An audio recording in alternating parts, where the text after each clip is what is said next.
Pak Purbaya ancam bea cukai jika tidak segera perbaiki diri, tidak berbenah maka akan dibekukan.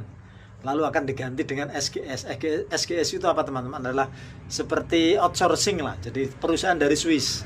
Jadi pegawainya dari sana semua. Jadi mereka kita bayar untuk mereka. Sama aja kan? Lebih baik kita bayar orang lain kemudian becus, kemudian amanah, jujur dan negeri kita maju. Daripada toh bea cukai itu kan kita juga gaji negara kan. Jadi daripada gaji orangnya sendiri malah korupsi, gaji orangnya sendiri malah nggak amanah, malah merusak negeri ini, ya lebih baik kalau memang evaluasinya jelek Pak, saya kira nggak usah lama-lama ditunggu Pak, tunggu sehari 2 hari, kalau nggak ada perbaikan, nggak ada gejala perbaikan, segera aja dibekukan dan diganti.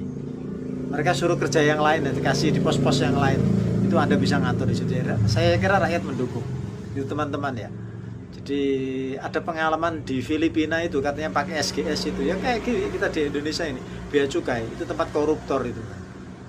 Jadi ilegal itu ada di sana semuanya.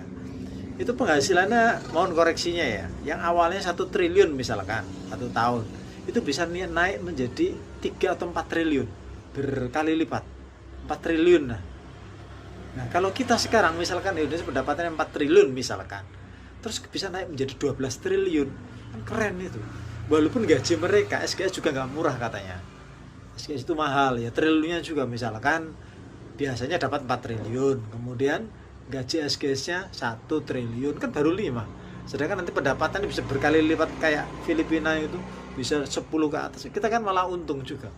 Dan yang kedua adalah tidak ada kebocoran uang-uang kepada para koruptor itu. Oke, semangat Pak Purbaya, jadi segera aja ditindak dan diganti SGS. Kayaknya kalau rakyat paham SGS pasti setuju, karena banyak negara, Cina juga menggunakan itu. Makanya Cina sendiri nggak percaya pegawainya gitu loh, Cina pakai SGS juga.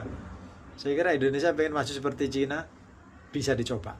Oke, setuju dengan saya komen, yang setuju dengan saya ganti aja orang luar. Karena orang luar itu mikir kalau mereka itu korupsi, mereka nggak jujur, mereka akan dibuang dari Indonesia. Nah kalau orang lokal itu, kalau bahasa orang Jawa itu manen-maneni, karena merasa orangnya sendiri gitu. Yang setuju komen.